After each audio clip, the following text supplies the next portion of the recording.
Siyempre, ng ikatlong kagalibang distrito. At Marcy, papalakpakan po natin Board Member Ilo Galamines. Of course, kasama po natin ang ating kaibigan.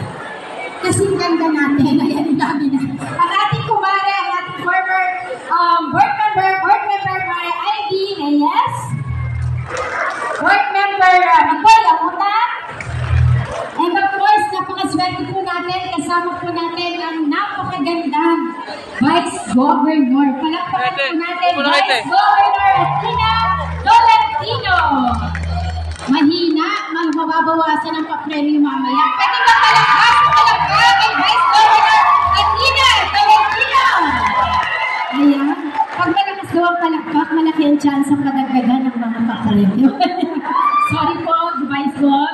Ayan. And syempre po, ang dahilan bakit tayo ngayon ay narito, kung na-miss po namin ang ganitong okasyon, for sure na-miss ko rin po ang ugnayan sa barangay. Palakpakan po natin ang ating mahal na Governor John P.